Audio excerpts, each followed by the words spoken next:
Hey.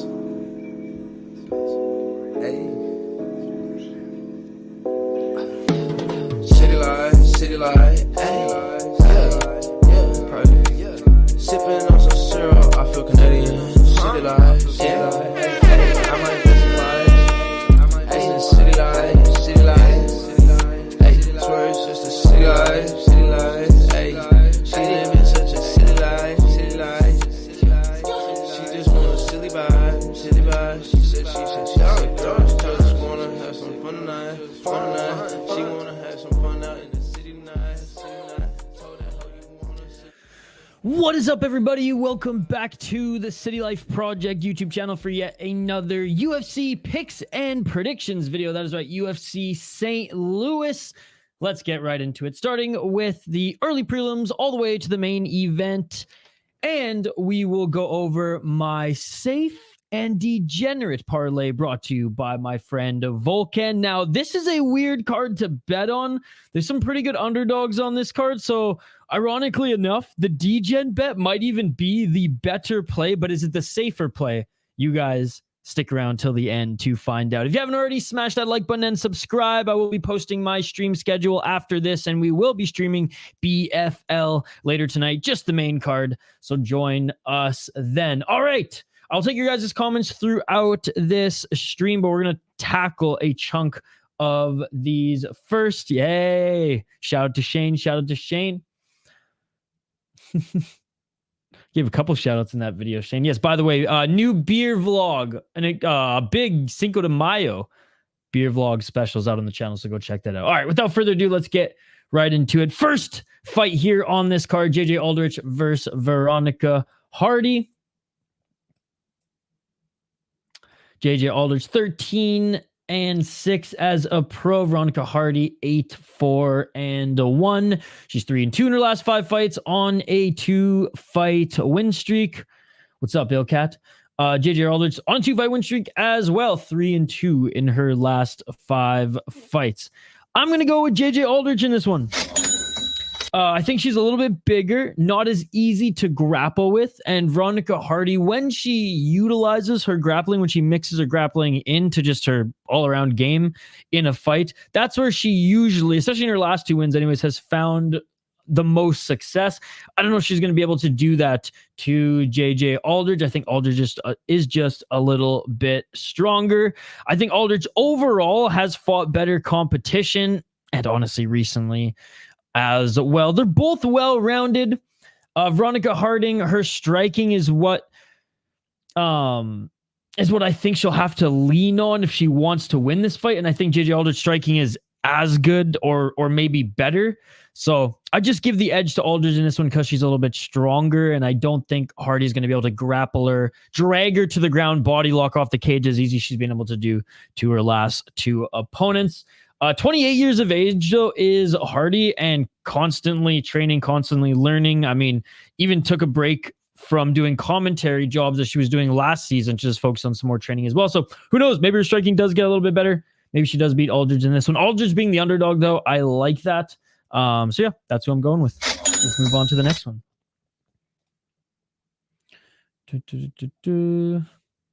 Jared Gooden against Kevin Giuseppe. By the way, this is actually a pretty good card, guys. This is a pretty good card. It sparked my interest. You know, fight nights on the road tend to be good cards, so this one should be fun. Jared Gooden, 23-9 as a pro. He's 3-2 in his last 5 fights. 30 years of age. So though he has a lot of miles on his body, though he's been doing this for a while, he's still relatively young, going up against the 31-year-old quote-unquote prospect. That's just how this game works sometimes. Who's only 10-2 as a pro in Kevin Giuseppe, who's 5-0 in his last 5 fights. It's funny. 1 year the elder, but in the fight game, that doesn't always matter, as you guys know.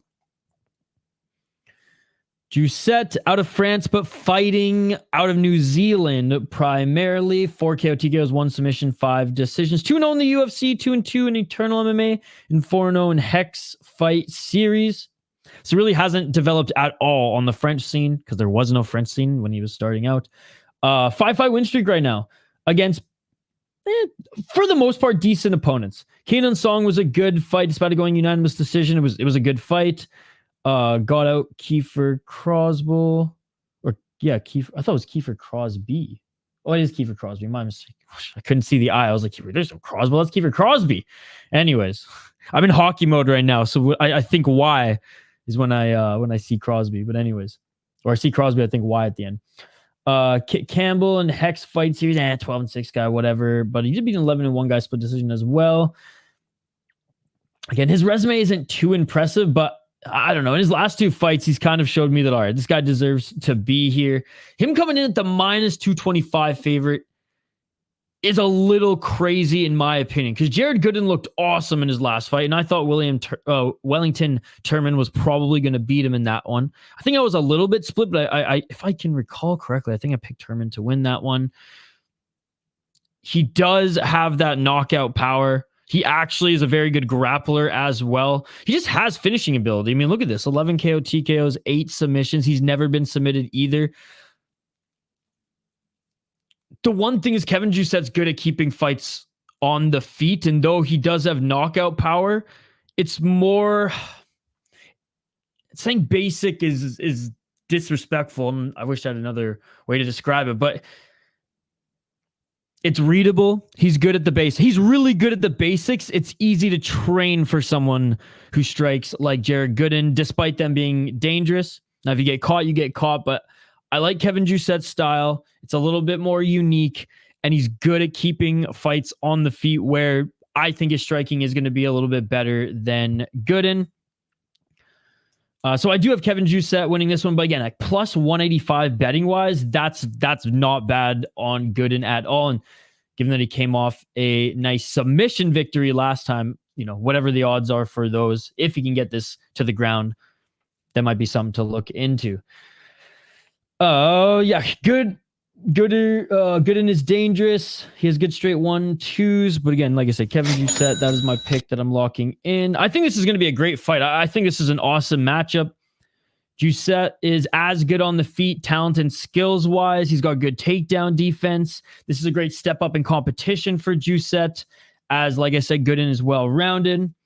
But if he keeps us on the feet, he's going to win. He's going to win. I think it probably goes the distance again, and Jousset just does more damage, and Gooden slows down and just can't figure out the striking by the end. Lands a few here and there, but Joussette's going to have the better counters, and when he steps forward, I think he's going to land better hooks and do more damage. So anyways, Kevin Jousset, but tough opponent here. And minus, I thought this betting-wise would be a lot closer. So like plus 185, you know, I dropped a little on Gooden, but my official pick is Jousset. Okay, we're going to do one more here, then we'll say what's up to the live chat. What's up, Austin Ryan? I see you. All right, next fight here, we have Jake Hadley against Charles Johnson. In a G, man. In a G, just... oh, man. Feeling himself right now, but to be honest, has always kind of talked himself up, which is good, because even in his last 3, or his losses here in his last 5 fights, he looked good in those losses, man. He looked good in those losses. Close decision against Ode Osborne. Close decision against Cody Durden, and close decision against Esteban as well. This was a crazy fight, ladies and gentlemen, where he was almost down and out early, comes back, shows off that dog in him, shows off that tremendous cardio, that athleticism, and ends up coming back and winning that decision. Now, Jake Hadley is a good, well-rounded fighter. He's got some wicked grappling. If he can drag you to the ground, he is dangerous on the mat, and his striking's pretty good as well. But I don't think Jake Hadley is anything that in a G Charles Johnson hasn't seen before. Johnson had some bad luck with some of this judging, ladies and gentlemen. And yeah, I know you have to make a statement in your fights. He did that in his last one, coming back, well-deserved comeback victory. I have in a G Charles Johnson in this one, another underdog. Like, I could be totally burned here tonight, because there's a lot of underdogs that I'm pushing my chips into the middle for, and Charles Johnson is one of them. Like I said, he looks good even in his losses. He's an absolute dog. He fights at an insane pace. He's a very good wrestler and a good grappler as well. So I don't think Hadley's going to be as dangerous against Johnson as he is against other opponents. He's got decent hands as well, man. He steps to the side and lands some big hooks very well, and wasn't easily hittable as that fight went on in his last one against Azat Maxim, which what a great fight, guys. I highly recommend you guys go and watch it. Azat is a great fighter as well. That was so awesome. What a back and forth affair. Yeah, and like I have my notes here. Charles Johnson, last opponent, was a dangerous and unique striker. I think Johnson's going to be bigger. I think his takedown defense is on another level, so I don't think Hadley is going to be able to just shoot a double leg or single leg. He's gonna have to muck it up and like try to drag him to the ground. And even then, I think Charles Johnson has the edge on him. Hadley's well-rounded. He is dangerous. 10-2. I think overall he's like his boxing fundamentals are a bit better than Charles Johnson, but as far as just the cardio, athleticism, pace, and pure grappling, Johnson is going to win this fight. I don't know if Johnson submits him. I don't think Johnson submits him. I think he's going to win a decision. Again, Hadley, 5 submissions, 3 KO TKOs, and he's had a good little run here. That was the thing, is like Johnson, you could argue that Johnson beat Cody Durden. I was upset that Cody Durden beat Jake Hadley because I was rooting for Hadley to win. So there's a little MMA math in that equation. We're going with Charles Johnson, locking it in. All right, let's get to the live chat here. Yo, there's a lot of people here. What's up, guys? What's up, LK? What's up, Shane? You got Gooden. Asta Ryan lives on. I saw that, dude. I saw that. What's up, Chris Cushman? Good to see you, buddy. There you go. There you go. What's up, Alex Cruz? Good to see you, buddy. Hedge with Gooden by KO. What's up, Mateo? How about that Lando win? Oh, we're talking about racing because you guys are big car guys. UFC announces Jones versus Stipe. John Tweedy's looking forward to fighting Stipe since there are no worthy opponents. God, you know my stance on that. Dude, that was amazing. Although I spent 20. Oh, talking about the races. Yo, what's up, Main Card Minute? Good to see you. You guys, I hope you hung out with Main Card Minute last Saturday for your UFC. I'm spending an unhealthy amount of time gearing up for the NHL draft and simultaneously trying to bend wild Twitter to my will. It's funny because Mateo, I think Mateo's a hockey fan. Then the playoffs come around and I'm like, oh yeah, Mateo's just a Wild fan. Mateo's just a Wild draft fan. He's not actually a hockey fan. He doesn't even watch the playoffs. I'm just kidding, Mateo. Although I probably watch more playoff hockey than Mateo. I was fully clenched. I had Orlando to win. Bet after the safety car. If you get burnt, getting burnt. Following you all the way. Let's go. What's up? What a case. What's up, Robert? Good to see you as well. Man, we got the whole crowd here. I love it. The fans are gonna win. What's up? Just a big old dick. I've been listening to Swayze more lately too. Nice. Yeah, dude, their first album is legendary. And it's crazy that we were able to get it for like $6 at HMV. Most of the songs aren't free on SoundCloud though. Shane, you're the only one on this planet, I swear, who still listens to music on SoundCloud. And not SoundCloud rappers, like listens to mainstream music on SoundCloud. And I'm sorry I have to call you out for it again on stream, but I just think it's funny. I just think it's wholesome, but it's funny. You should have a petty. Wait, you should have a petty and have the poll question for you, FC, who won the Kendrick, Drake, J. Cole beef. So I went through it all, and like J. Cole didn't really have much of a stake involved. I mean, a little while ago, I know he did, but yeah, maybe I'll do that for the BFL stream tonight because I am going to be streaming tonight here.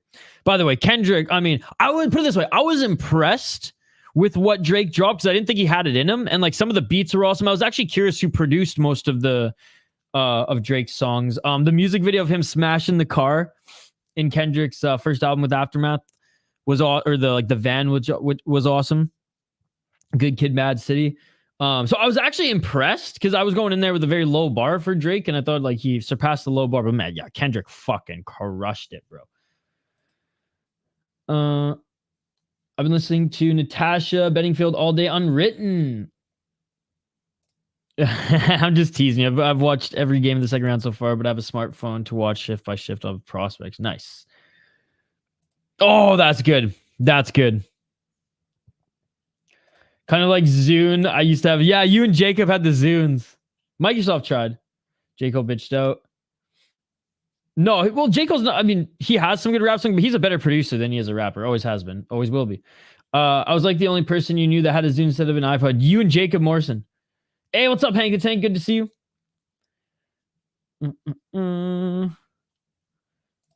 The rest is still unwritten.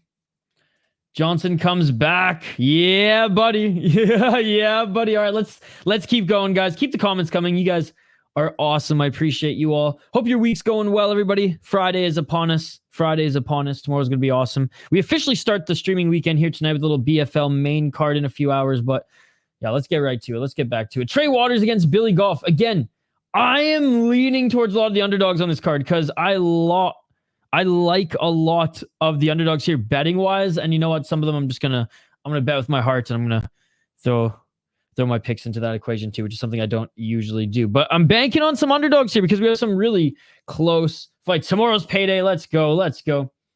Yeah, BFL is arguably the best regional show in Canada next to Unified MMA right now. They do like a show every couple months. BFL 90 tonight, 10 p.m. Eastern is when the playoffs. Like I said, I'm in hockey mode right now. When the main card starts. All right, Trey Waters. Again, we'll get back to you guys' comments here in a little bit. Against Billy Goff. Billy Goff 9-2 as a pro. He is 5-0 in his last 5 fights up against Trey Waters, who is 4-1 in his last 5 fights, but 8-1. Another great matchup. There's so many good matchups on this card. Billy Goff is the slight underdog at plus 135. 2-0 in Bellator, 1-0 in the UFC, 1-0 off Contender Series, 7 KO, 2 KO, 0 submissions. He's never been submitted. 2 decisions, 1 decision loss. Yeah, Sean, I literally just said BFL. We'll get into it later tonight, and I'll post my schedule after this stream as well. It's good to see you, Sean. Good to see you. Thank you for the dono on our posted video, by the way. Appreciate you, man. He beat Kinoshita in his last fight, which, you know, Shane and I are big Kinoshita fans. I'm a savage because he grabbed the cage in Ryzen and proceeded to stomp someone's face in. And if you're going to grab the cage, the only time I'll respect you grabbing the cage, the only time where I don't think your fingers shouldn't get fucking cut off if you grab the cage is if you fucking stomp someone's face in like Ryzen. Kinoshita is a god because of that. He's a god amongst men. He's a god amongst fighters. I don't care if he has a negative record throughout his career. He'll be my favorite Japanese fighter of all time because of that moment, because he thought he fucking won too after he essentially curb stomped this motherfucker. So shout out to Kinoshita, even though I don't think he's going to have a good career in the UFC, and he's probably going to end up on the deep regional scene before he's 30, but there's a win for you, Billy Goff. He beat an 8-1 guy in Contender Series who's okay. And before then, though it looks like he has some decent wins, like a 3-0 guy when he was 2-2, a 5-0 when he was 4-2, and an 8-4, 8-1 respectively. CES is not that good of a promotion, and he did take a step up after his Bellator show in whatever promotion this was against 8-2 guy. Lost a decision, you know, good. He went the decision with them and did okay on the amateur scene, going 4-2. Billy Goff's good.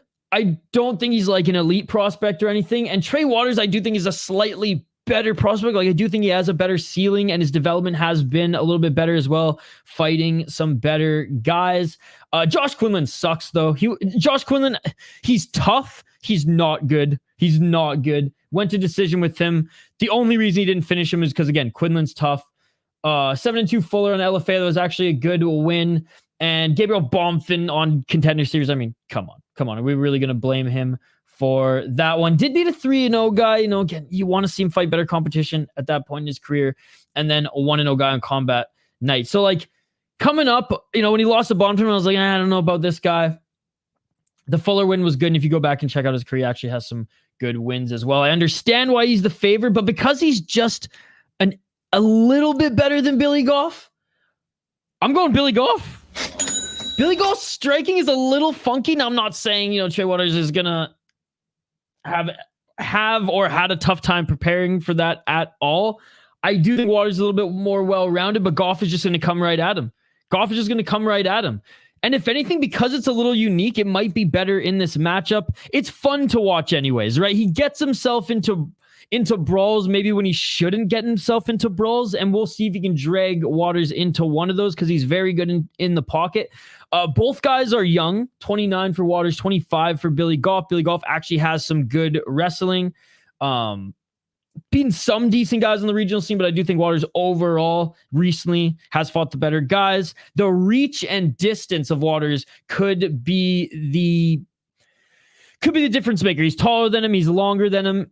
And if Billy Goff can't drag him into a brawl, then Waters might just be able to piece him up on the outside. And I don't think Billy Goff's going to be able to take him down with ease based on his size, as he does have good takedown defense. So I don't know if Goff is going to be shooting on him. I think this one's going to I think Goff's going to try to make this one a brawl. I think it's going to predominantly stay on the feet. And if it does stay on the feet, and if Goff can drag him into a brawl, I think he'll get the better of him. Shoot, he might even finish him. I got Billy Goff. I'm going underdog on this one. I'm risking this one for the biscuit, ladies and gentlemen.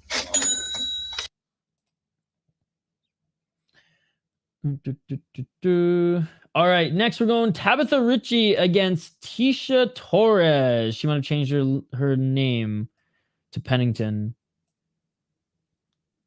if I'm not mistaken. But anyways, to avoid confusion, Tecia Torres. Now, Tecia Torres is getting up there in age, 34 years of age, 13-6 as a pro. She's 3-2 in her last 5 fights. Tabatha Ricci, 9-2 as a pro, 4-1 in her last 5 fights. What's up, Volcan? Good to see you, man. Good to see you. Sean as well. She's the slight favorite at -145, 29 years of age, up against a 34-year-old who's fought a little bit longer. Again, I'm not one to bet on women's MMA much because it's, especially in the UFC. In Ryzen, I'm a little bit more, funny enough, even though I do think that Korean girl was robbed in her last decision.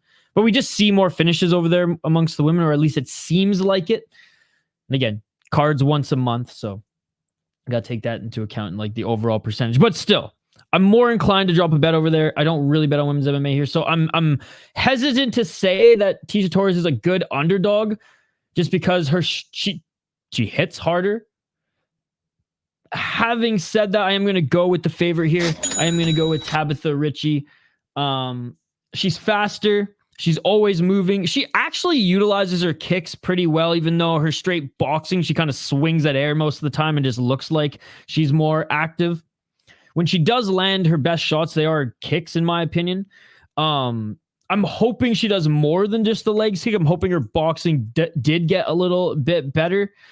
Because she does lean on her grappling a lot as well. And kind of like in the first women's matchup here, Tecia Torres is strong. Tecia Torres' background is wrestling. And experience-wise, Tecia Torres should be the better striker. Now, I do think she has the better power. But to say that she's the better striker, I don't know. I think it's kind of even on that front. Maybe Tecia Torres gets the edge because of the power. And the fact that Tecia Torres' bread and butter is wrestling, I don't know how easy Tabatha Ricci will be able to employ her grappling and those throws that she likes to employ. However, she's younger. She has been looking good recently. Always solid and is not inactive. Didn't get absolutely blown out in her last fight. Lost a decision to Lupita Godinez. Decent resume. Smaller, but decent strength. Will it be enough to out-grapple Tecia Torres? I don't think so, but if this stays on the feet, I'm interested to see if Tabatha Ricci just does more utilizing the kicks and just being a little bit more active even with those muffin, baby shark shots. But if Tecia Torres lands one clean and knocks her down, gets on top of her, wrestles a bit, employs the wet blanket, then, that'll be the path to victory via decision. However, I'm going to bank on Ricci keeping this on the feet. Let's get to the next one. I should have made the poll question, Veronica Hardy, Tabatha Ricci. That's the poll question. Let me know in the live chat. Terrance McKinney, Esteban Ribovics. Because that is the real question. That is what the MMA community really wants to know.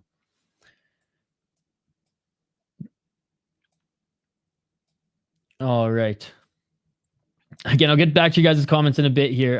Really appreciate all you guys showing up here. We're back on Thursday for UFC predictions video. Let's fucking go. All right, Terrance McKinney against Esteban Ribovics. Ribovics is 12-1 as a pro out of Argentina, and he's a favorite as well up against Terrance McKinney. 15-6, 3-2 in his last 5 fights on a 2-fight win streak. 15-5 as a pro. Has only finished his opponents. 7 KO TKOs, 8 submission. He has been knocked out 4 times. He has been submitted twice. He's never lost a decision. He's never won a decision. What a resume, man. What a resume. 5-3 in the UFC, 2-0 in LFA, 0-1 off Contender Series. Did lose a grappling match in his last fight, but beat Brandon Morote.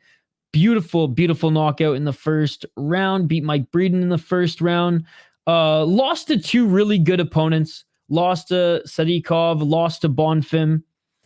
Lost to Dober before getting a win right after to Eric Gonzalez. Got a win against Faraziam, and I think he's a tricky guy to submit.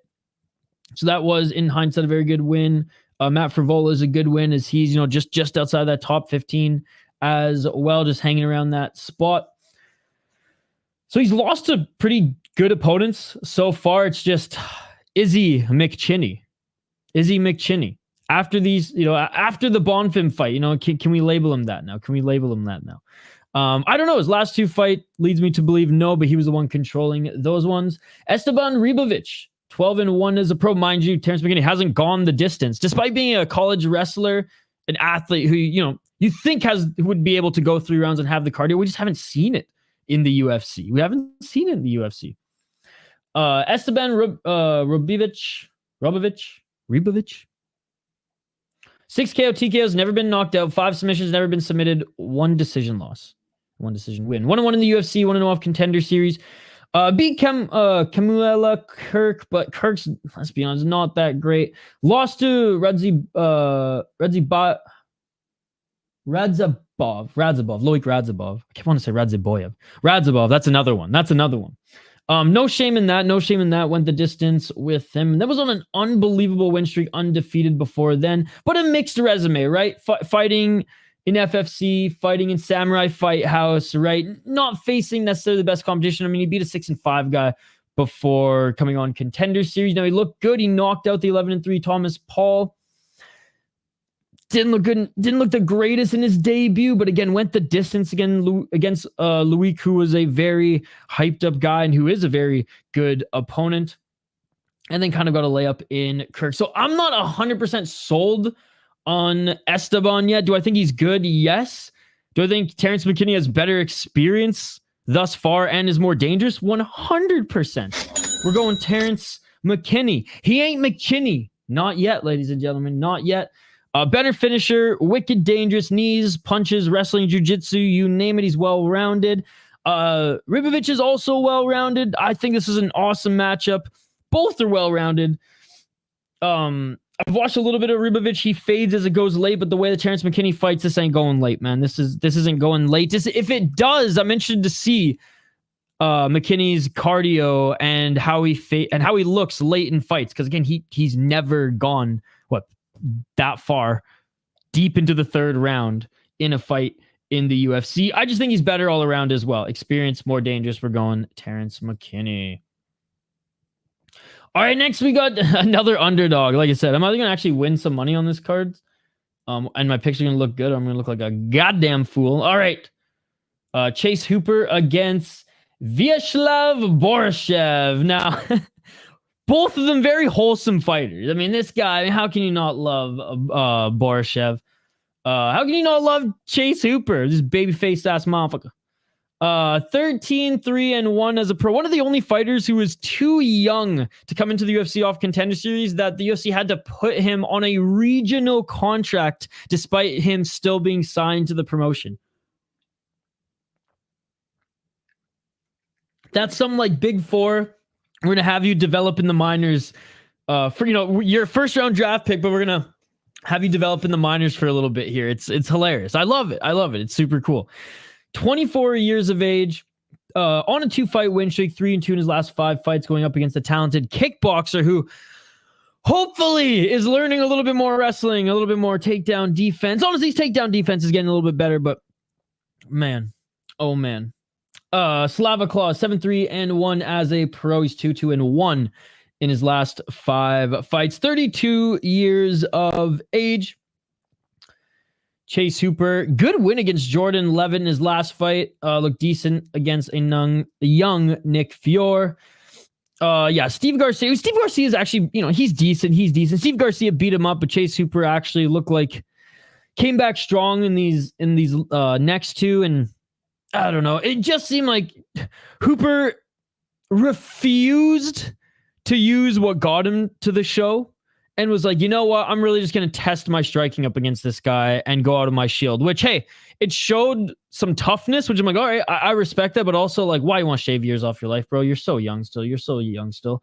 And maybe he was feeling himself coming off that win against Felipe Corrales, right? That's probably what it was. Borshchev, again, dangerous kickboxer. Really nasty shots to the body, nasty hard-hitting combos, good footwork. On the feet, he's awesome. Yeah.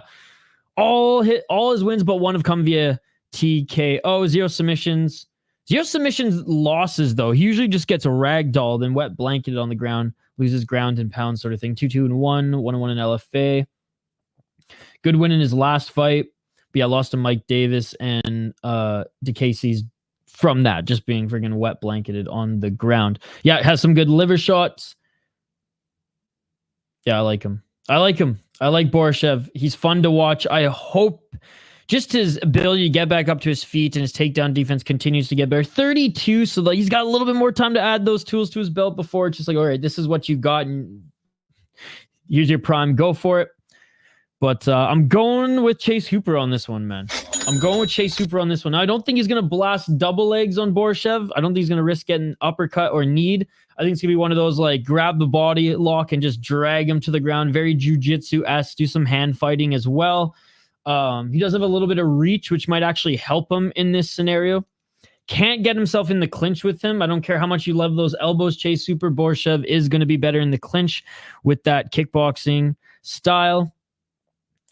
But overall, I mean, Chase Hooper, I think he has to sub him, and that's the path to victory that I'm banking on the underdog at plus 150 to take. He's lanky, good wrestling, nasty jiu-jitsu. His striking's getting better, but like I'm sorry, like a better striking version of Chase Hooper is good against a guy outside, well outside the top 15 and who is not a former kickboxer, right?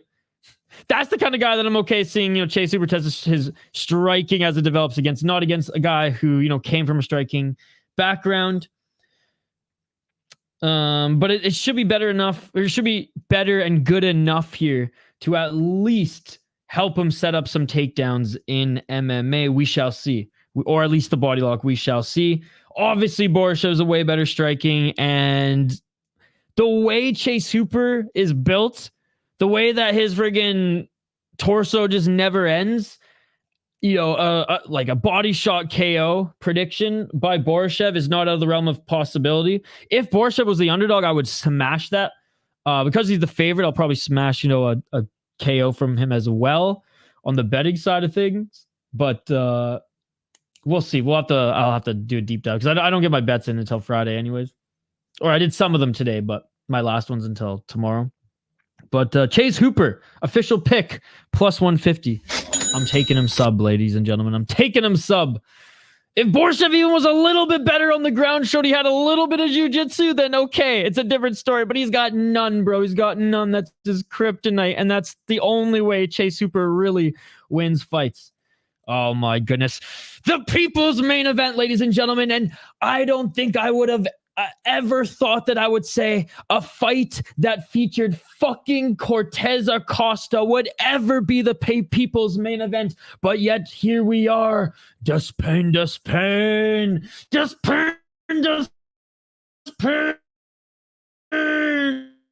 Robelis, Despaigne, big boy, the no technique.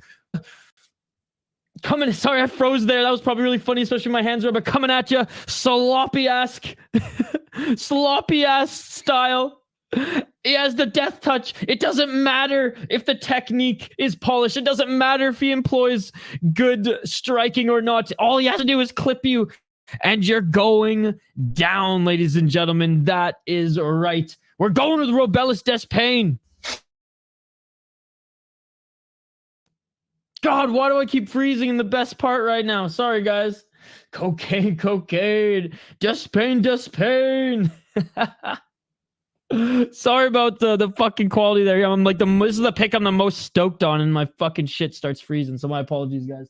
But yes, we're going with the big boy here. We're going with Robelis Despaigne. Look, his style is far from polished, okay?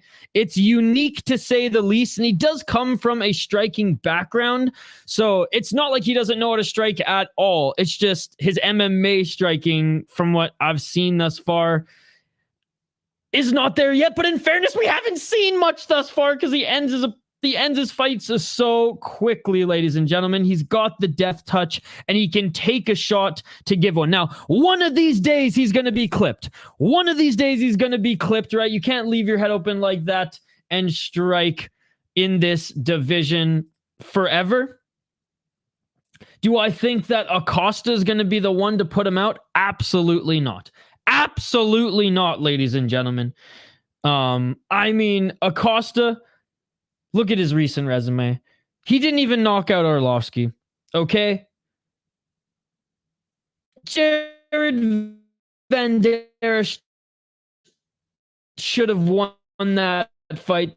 The fact that he even went the distance with him, that Jared Van Der should have won that fight, is atrocious.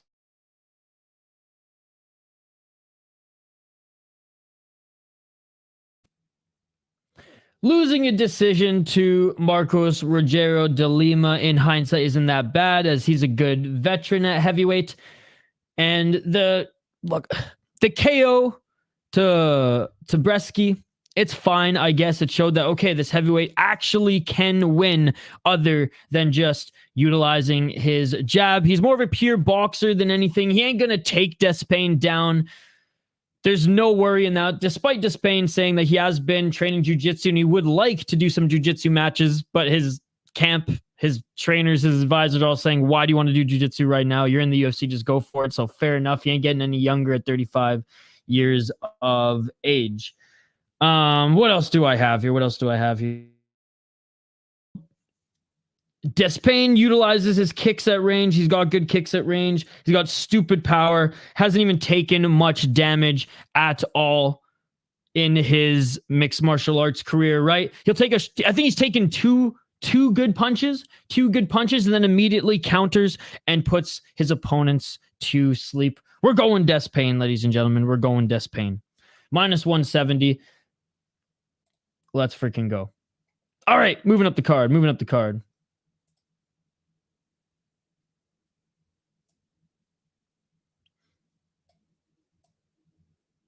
All right, Alex Caceres, Bruce Leroy against Sean Woodson. Oh, thank you for the €2, my man. Really appreciate you. You don't have to do that, dude.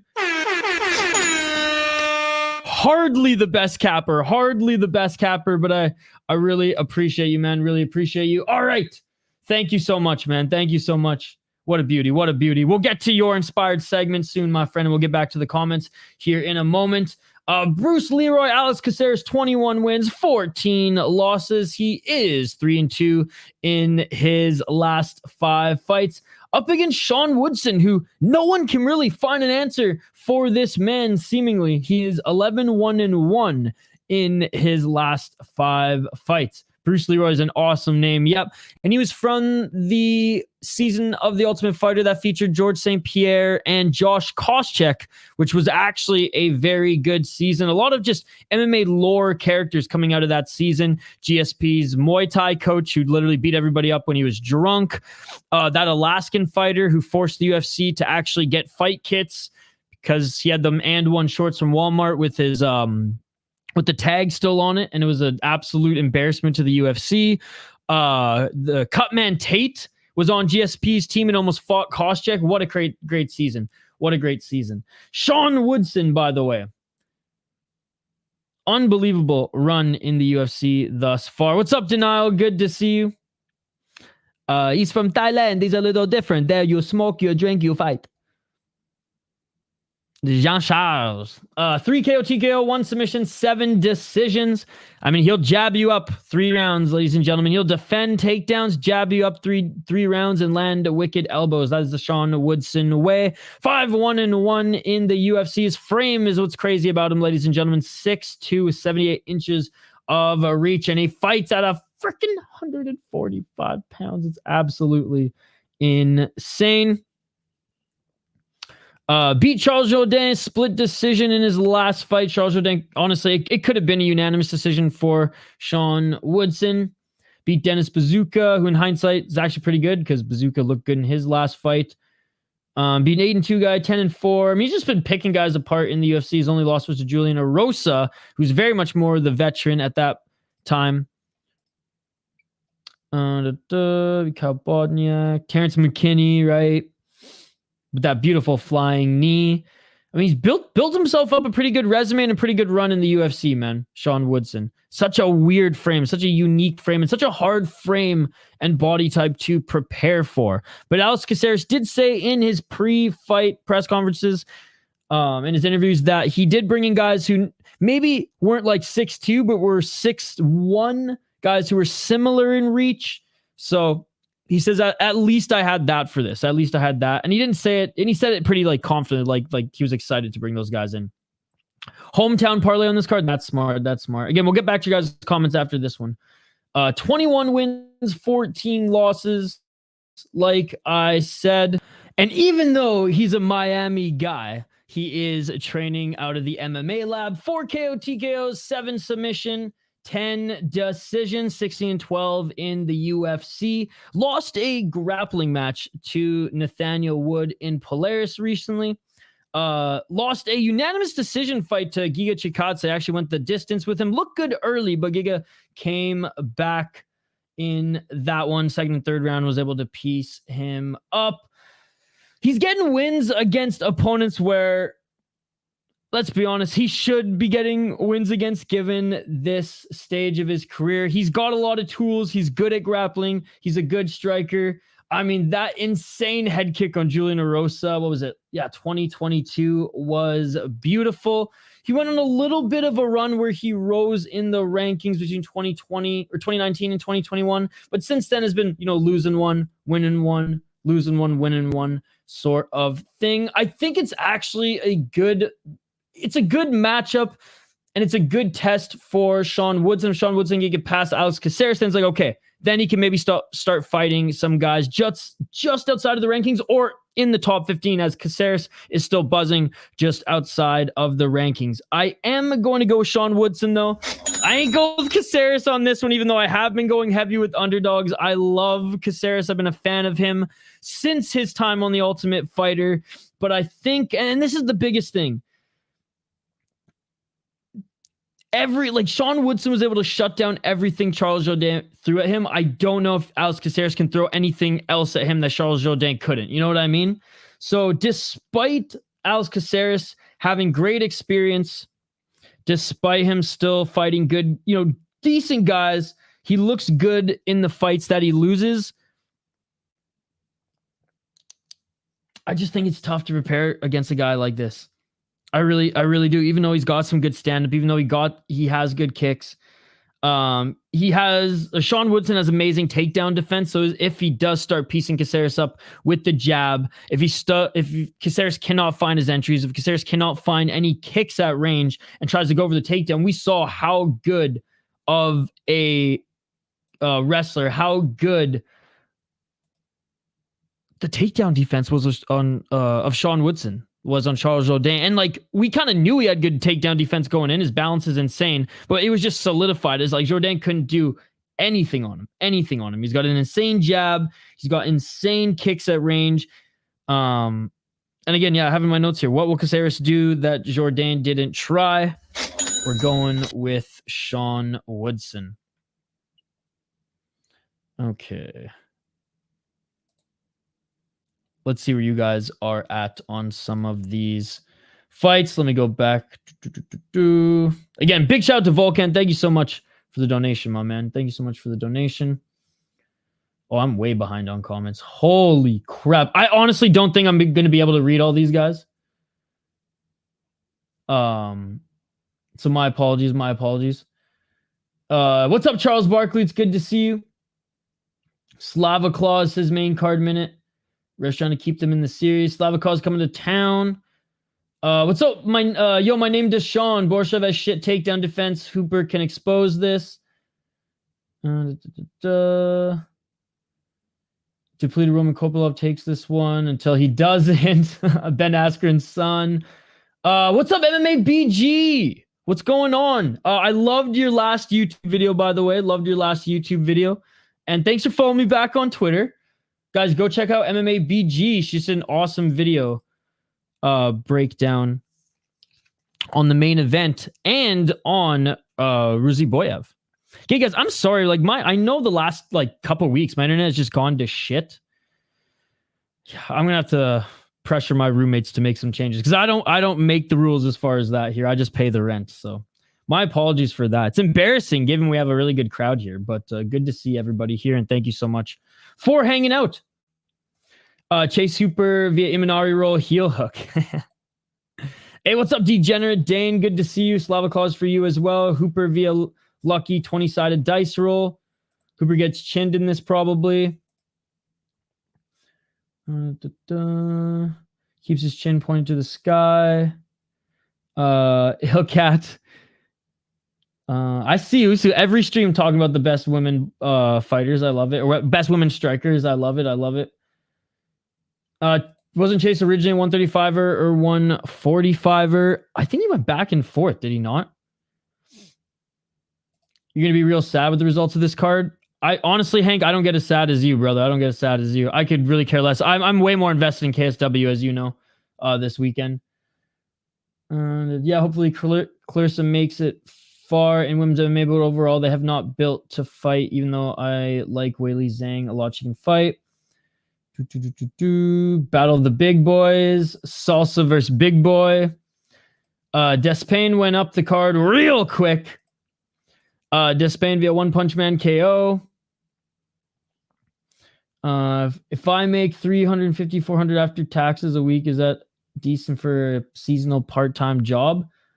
A week? Yeah, that's pretty good for a seasonal part-time job, I guess. I don't know. I'm the worst to gauge because I left real people jobs and went to scrape the bottom of the barrel every month, freelancer, video editor, and YouTuber. So I'm like the worst person to ask, Sean, honestly. I manage what little money I make well, but like there's a reason I'm going nowhere in life, bud. There's a reason I'm going nowhere in life. So don't ask me. Don't ask me. Ribovics getting rocked by Loic in the first round. Let's go. Let's go. Yeah, Waldo was a boxer. We're all just waiting for him to fight KO, Serial, then Derrick Lewis, then Francis will come back and fight him. Nice, Sean. Nice. It seems like that's actually pretty good dough after taxes for a little part-time job, buddy. Jiu-jitsu for a huge guy like Despaigne not really needed. No, he just likes it. He said in an article recently. Jean Charles, the Drunken Master. I really like this card. Hey, nice, dude. Nice. Woodson is a freak and I'm backing him to win. Woodson wins at home. Drunken Master was hilarious. On the real, though, I just made under 500 a month from plasma, and that was like 5 years ago. Probably pays me more now. What, selling plasma TVs or just selling your plasma?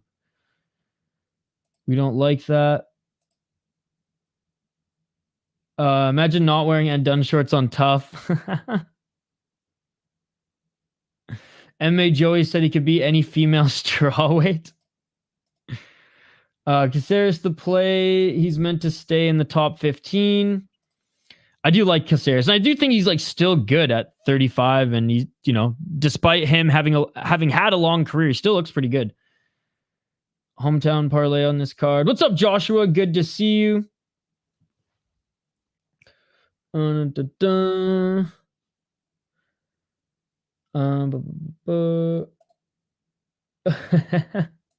What's up, JL? Good to see you, buddy. You'll be giving up a kidney next. Jourdain. Yeah, he beat Charles Jourdain. Depends on what Alex shows up. Sean Woodson's so tall. JL spotted in the wild. I'd be tall at 145.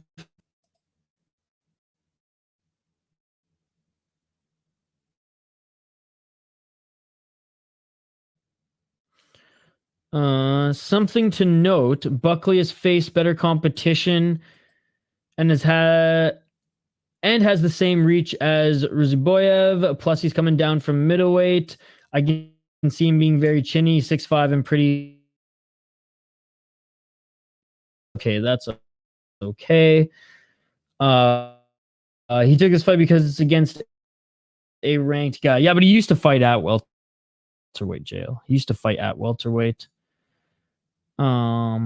Woodson working his way down from 265 to 135 is a freak. Yeah, he boxed at 265, right? He boxed at 265. He's going to get clocked. All right.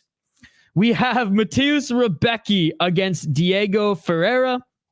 Ferreira's 18-5 as a pro. He's 2-3 in his last 5 fights. Was on a 3-fight losing streak, but snapped it with a win against Michael Johnson. A beautiful knockout against Michael Johnson. And I mean, that's the Michael Johnson way. He either goes out looking like the better guy or knocking out his opponent or getting brutally finished, it seems. Now, he's getting up there in age, 39 years of age, kind of on his way out in the sport, but is still pretty good. And I know he got knocked out in his last 2 losses, I guess. The first one, close split decision against Beneil Dariush and a good win against Anthony Pettis. Overall, his resume is actually really good. But again, getting up there in age and 2 recent brutal knockouts don't help. He looked good he looked good until he wasn't against Mateusz Gamrot. But again, there wasn't a lot to really break down before he was finished in that one. Mateusz Rębecki, 31 years of age, 19-1 as a pro. And though he has looked good in his run in the UFC here, submission in his last fight, knockout, decision, and then rear naked choke in his Contender Series fight. His first fight in the UFC, ups and downs, okay? Ups and downs. Started really strong, almost knocked out his opponent, then freaking gassed as he was all gas, no brakes in the opening frame. Looked really good against Ruziboev.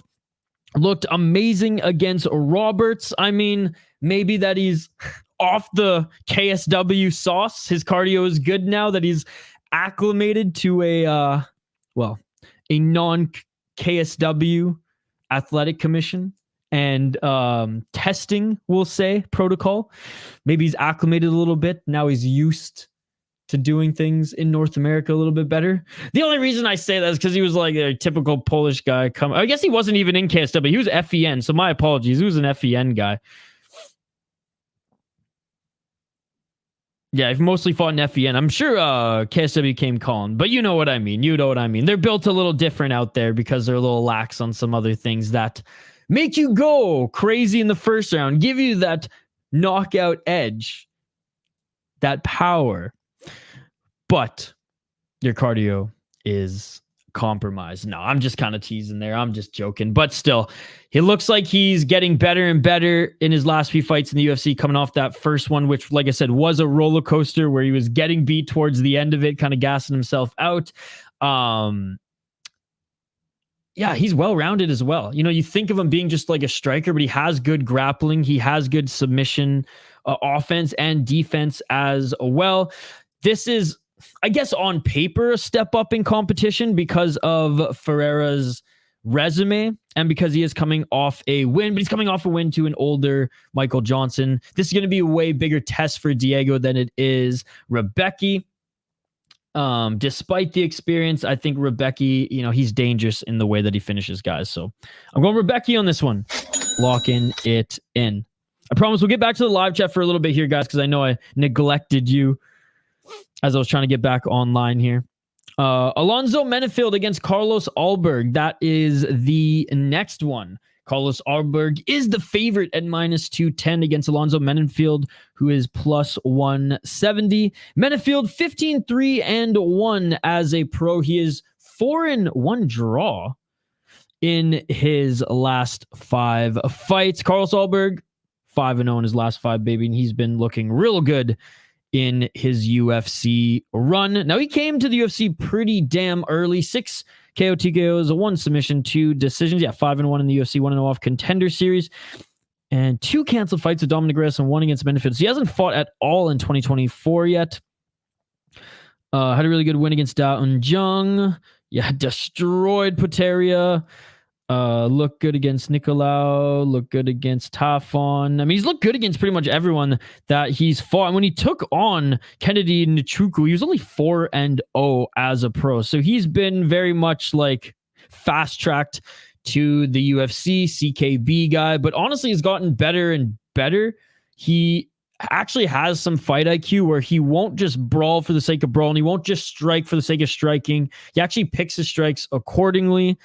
And I actually like Carlos Ulberg. Again, for a big guy, like we've seen some big knockouts. So it's like, oh yeah, he's super exciting. He's not really like an exciting fighter unless he gets a finish. You know what I mean? He's more of a tactical guy. He's more of a tactical guy. Alonzo Menifield coming off a great win to Dustin Jacoby. Dustin Jacoby, though, like he could have won that fight.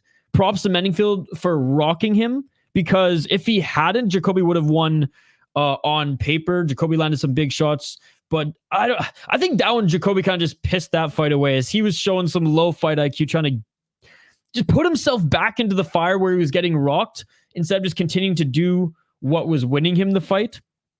Alonzo Menifield, 9 KO, TKO, 4 submissions, 2 decisions, 8-3-1 in the UFC. Good record in the UFC. Fought Everett, Bellator, LFA, 2 times on Contender Series. Yeah, beat Jimmy Crute after that draw. Good win against Sirkunov. Meh. William Knight beat him. What the fuck, dude? Good win against... Ed Herman was so old at that point. I mean, Ed Herman was on like, what, season 2 or season 3 of The Ultimate Fighter? He was one of Shamrock's guys, if I'm not mistaken. Yeah, I don't know. Honestly, man, I know he's got a win against Paul Craig. I'm not impressed by your performance. I've just never been impressed with Menifield's performances. Even in his last fight, like, we know he has power. I think Ulberg will just tactically beat him up here and maybe even land on the chin and finish him. Because I don't know. Menifield's a good striker who can stuff takedowns. Not even a good striker, a powerful striker who can stuff takedowns. And I guess sneaking control time on the cage was Ulberg. Though I haven't seen him put everything together a lot lately on the feet. He just seems smart. He seems like he picks his shots better, and he does have power as well. So whether he puts Menifield out or just wins via decision, maybe he's that much stronger and that much bigger to actually take Menifield to the ground. We shall see. But regardless, I got Ulberg winning this one, and so does the majority, it seems like. All right, we're going to fire through these last two, then I promise I'll get back to your guys' comments. Again, sorry for some of the technical issues earlier. I guess we've addressed them for now. Anyways. Appreciate you guys. Joaquin Buckley against Nursulton Ruziboev. Joaquin Buckley wanted this fight in St. Louis. He wanted to be the main event, which I mean, Derrick Lewis, Nascimento, why the fuck didn't they put Buckley and Ruziboev main event? Is Derrick Lewis at this stage of his career that much more of a draw? Is the Brazilian a draw at all?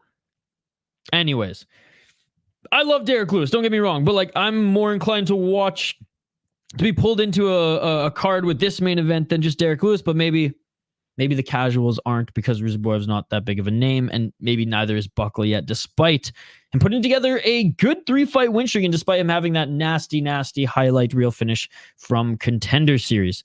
On a 3-fight win streak, like I said, and he's looked good. A good win against Alex Morono. Didn't finish him, but a good win against Alex Morono nonetheless. A good win against Fialho. Now, Fialho was kind of on the way out in that one and getting more and more chinny, but still, Fialho was good, and he did finish him. And an awesome win against Vicente Luque, but we'll get into some of the minutia around that here in a moment. Ruziboev, I think outside of the UFC, fought a lot at welterweight, moved up to middleweight, now moving back down to welterweight. So he is no stranger to making welterweight, no stranger to fighting at 170. It is a big turnaround or it is a quick turnaround to get to that weight, though, for sure. I mean, even for Buckley, it's a quick turnaround to stay at that weight.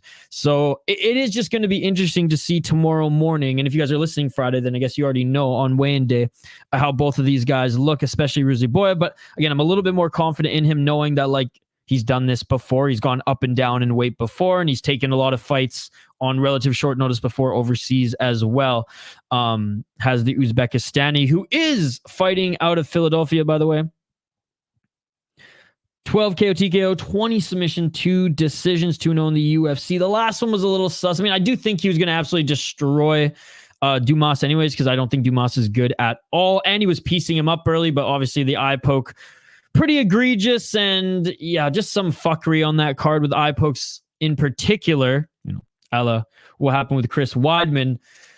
So yeah, I mean, I don't necessarily like, I don't really like that win. I think he was going to win anyways, though. I really do. 2-0 in the UFC, one in ACB, and he's fought all over the world. WEF, he's fought in a Lash Pride, he's fought in Octagon with a C.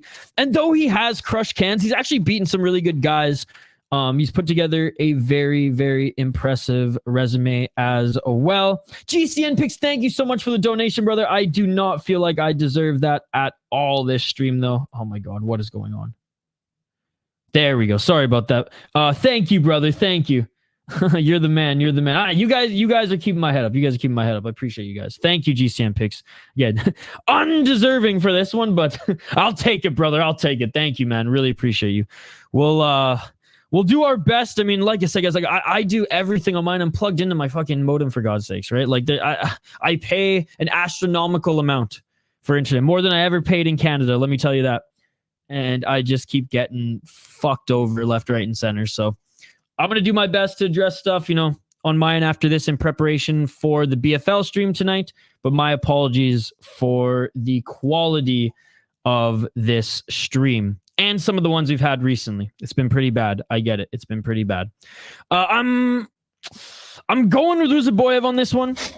Look, I like Buckley, man. I like Bucking. He looked incredible against Vicente Luque, but Luque looked the worst that Luque has ever looked in his entire MMA career, in my opinion. 13 KO TKOs for Buckley, 0 submissions, 5 decisions. His footwork's amazing. He moves his head real well. Like, he almost looks like a boxer out there, but he's starting to throw kicks too. So he's a dangerous striker.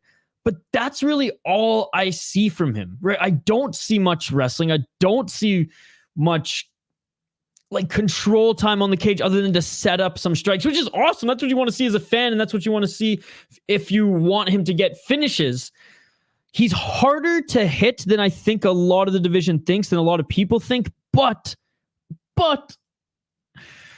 not against competition and strikers as good as Ruziboev, in my opinion. A guy against a slow Luque, it looked amazing. Against Morono, who he was, Morono did land some good jabs up against him, but just those follow-through shots, Buckley was able to evade. And Fialho, I mean, Fialho's hand speed was okay against him, but still, I've been really impressed with just how well Buckley moves in there, but I've only really just been impressed from the striking, which, like I said, is fine, Not sure if he can't get the better of the striking against Ruziboev, who's a very big guy, who's a lot bigger than him, who's a lot more rangy than him. He's listed at 6'5". He's, over 6 feet tall. I'm pretty sure he has 78 inch of reach. They haven't listed it here, but I'm pretty sure that's what it is. If Buckley can't land shots when he enters the pocket, right? If he can't land those kicks at range, if he can't in the pocket land those 2, 3, 4 punch combos and come out, I don't know how much success he'll have on the ground, given that Ruziboev is actually a nasty grappler, very strong, and has a lot of submissions to his name as well. I like Buckley. I think this is an awesome matchup. I really do. 2 really good fighters in the UFC who are on the rise. 2 guys, same age. Ruziboev with more experience, but Buckley arguably with, better fighters recently. I like it. I like this matchup, but I'm going to go with the guy who I truly believe is more well-rounded, who's taller, bigger. We're going Ruziboev. All right, one more here, and like I said, I'll get back to your comments, guys. Thank you so much for the patience throughout this stream. You guys are fucking awesome. We will be back later tonight. we will, knock on wood, be in better spirits and better quality in that fucking 1080 and or 4K. All right, Derrick Lewis, Rodrigo Nascimento. Derrick Lewis is the favorite in this one. Okay, -165. I guess everyone has watched Rodrigo Nascimento then. They're not just blind betting on Lewis because of his name. They actually have watched Nascimento fight. Look, Nascimento ain't taking Derrick Lewis to the ground, ladies and gentlemen. He's 11-1 as a pro. Not bad. 3-1 no contest and one loss. Not bad. All right.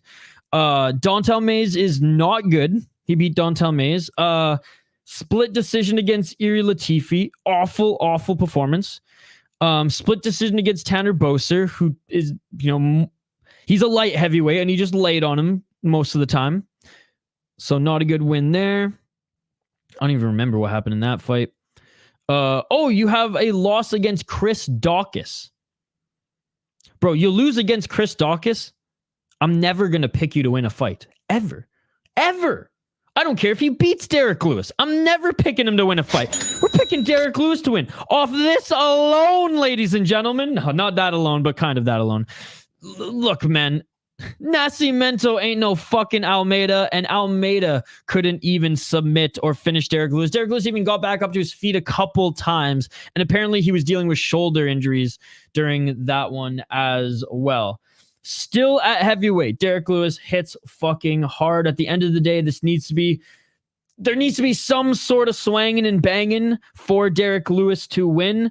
I was not impressed with Nascimento's wins at all. Derrick Lewis, I was insanely impressed with that finish on Rogério de Lima. And other than that, he's fought the top of the division. So what do you want from me? Derrick Lewis, only losing to the better heavyweights out there. I mean, yeah, the Tai Tuivasa loss hasn't aged that well, but that's what brought Tai Tuivasa did exactly what he does to win fights, right? No grappling at all. And that was like peak Tai Tuivasa. He may be over the hump now. And is it Derrick Lewis over the hump now? Obviously, he ain't no heavyweight title contender anymore. But he's definitely good. I definitely think there's enough gas left in the tank there. I definitely think that Derrick Lewis off the Popeyes is a mythical creature. And Derrick Lewis has been off the Popeyes, ladies and gentlemen. So he's going to beat Nascimento, locking it in. All right. Let's take your guys' comments here before we get into our safe and degenerate parlay of the week. Again, you guys are the best. Thank you so much for being patient. Oh, man. Thank you so much, Robert. I missed yours too. Dad, you guys are too kind, brother. We face connection issues. I'm like freezing. I have to scramble to get back online. And you guys are not only not unsubbing, you guys are not only remaining subscribed to the channel, but you're donating. You guys are far too kind. Seriously. Really appreciate you guys. Really appreciate you. I will definitely have a drink on you tonight. Or we'll say tomorrow. I'm going to stick with the water tonight, but tomorrow I'll have a drink on you for sure. All right, let me see if I can catch up on some of these. Again, thanks Pure Evil for subscribing throughout this stream. Absolutely psycho. More psycho than me, but I love you for it. My Rangers are poised to lose the Stanley Cup this year. I know, that's what Charles Barkley was saying. LA Kings are the best Hoggy team. Where are they in the playoffs, though? Where are they at in the playoffs, though? Thank you so much, Joshua. I really appreciate you. I have what a case I have. It hasn't really made much of a difference, to be honest. What's up, John Smith? 2 titles in those 5 fights. Also 185 Aussie champ and -170 Aussie champ. Let's go. Shout out to Carlos Ulberg. We back. Let's go. A comedian's life is a joke. Yours is not. Dude, last year the squirrels ate our internet lines. No joke. Plot twist. Everyone at Isha's house was trying to eat. Oh. Rębecki should pick apart and dispose of Diego, in my opinion. The Rębecki hairline can't get any worse. I know, I look at his hairline and I'm like, okay, mine's not that bad.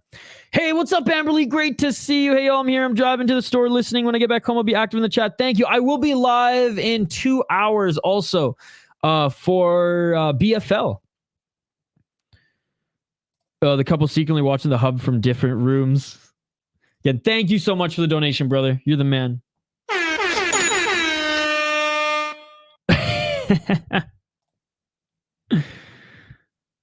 Dude, the squirrels in the States are bigger than the ones in Canada. I mean, everything's bigger in the States, right? I feel like maybe Ontario, they got them big squirrels. But the squirrels here are like bigger than like my fucking roommate's cat. The ones in Canada are like as small as these bobbleheads. Oh, you're the best, buddy. Fuck ladies night. It's atomic Alonzo time. I have a PayPal link. Yeah, if you guys want, I have Venmo and PayPal. So if you guys do want to donate but don't want to do it through YouTube, I can start putting those in the description of every stream. If that's cool. Hammering Menifield, let's go. Everyone's beat Kroot. To be honest, the night loss was a bad decision, but Ulberg should beat him. This will be a good fight. Alonzo does well with guys who fight off the back foot. I think he corners and clips them. Buckley for you because of Dana White. Again, thank you so much, GCN picks. Like, seriously, you guys are fucking awesome. Yeah, Derrick not a good main event because he makes me fall asleep. Buckley's built like a sprinter. Buckley's good. Put him on the main event. Please, UFC. Winner here gets a real test next, regardless of who. Yes. Yeah, Pure Evil is awesome, dude. Pure Evil's the furthest from Pure Evil. Buckley knocked out Kasangane. Yeah, that was such a wicked knockout. Buckley's going to feel the power. PFL's tomorrow. PFL's tomorrow. Sean, it's on UFC Fight Pass, buddy. It's on UFC Fight Pass. Luque had a brain bleed. Yeah, it was over a year ago. He came back and beat... who was it again? Dos Anjos. He beat Dos Anjos, but in a very grappling-heavy affair. And yeah, just look slow and labored, and it's unfortunate, man. It's unfortunate. It's a good test for Buckley. Yeah, tomorrow morning. We will be live for that one too. Again, I'm knocking on wood for all this stuff because now, like, I'm literally gonna go check my internet lines after this. No, I'm gonna do a full reset again, guys, and we'll be good. We'll be good. Like, bruh's fighting after TBI. Yeah, Luque had a brain bleed, so understand why he's a bit timid. What's up, Phony? Good to see you, buddy. Yeah, I think it was a year and a half ago. Yeah, can't wait for BFL. The prelims are on right now, by the way. The prelims are on right now. The main card starts in... or actually an hour. The main card starts in an hour. 10 p.m. Eastern.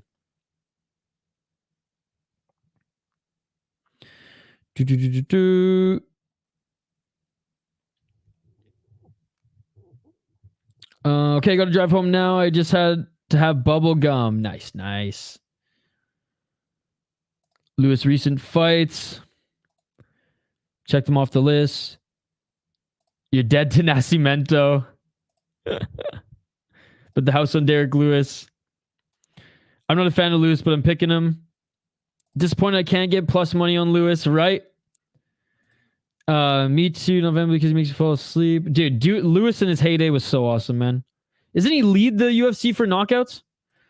My main word for Lewis is he said he's going to charge like a bull round. If he doesn't get a KO, Rodriguez could lay on him for 4 rounds. I don't think Rodrigo can lay on him for 4 rounds, dude. Rodrigo is no fucking Almeida as far as his wet blanket goes. There's no way. And if Derrick Lewis with bad shoulders can get up a couple times against Almeida, he's going to be able to get up against Nascimento. I'm betting, I'm banking on that, GC, and I'm banking on that.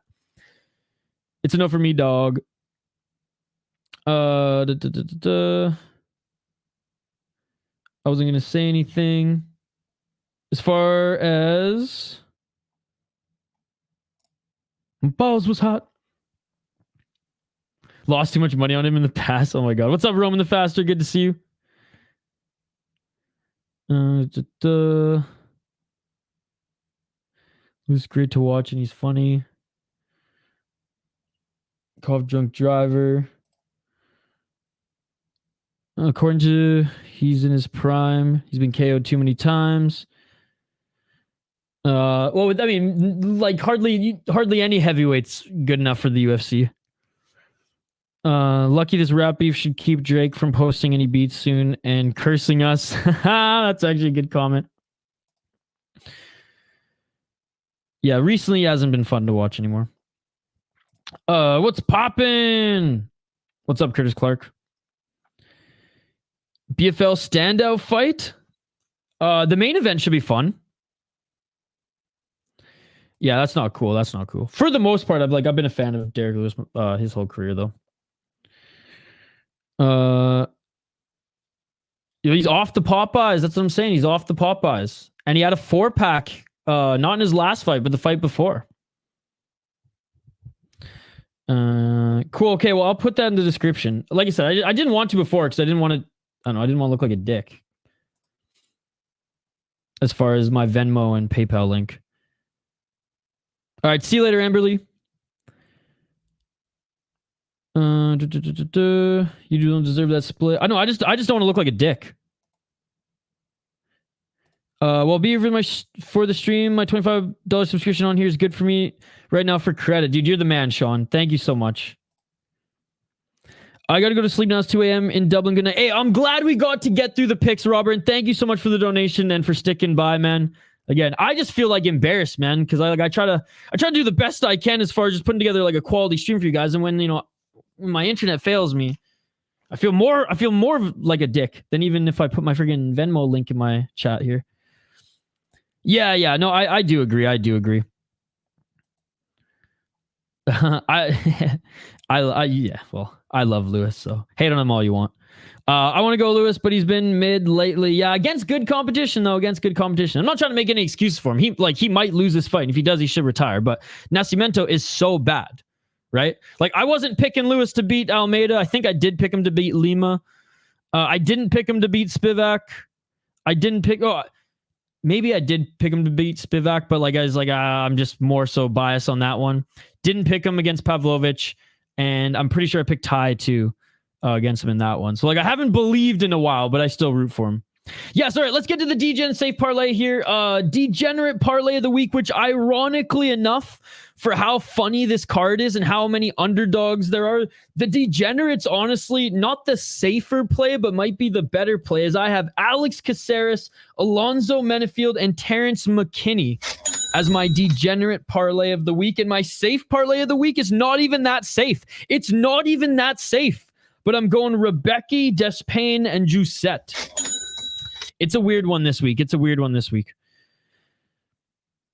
Wanted to share this link. Luke and Thomas breakdown on the Neri and Inoue fight. It's really good. Okay, I'll have to check it out. I won't have time tonight to check it out, but I'll check it out tomorrow.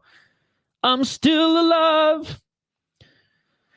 Did I hear about the population in Ireland? It's Dublin.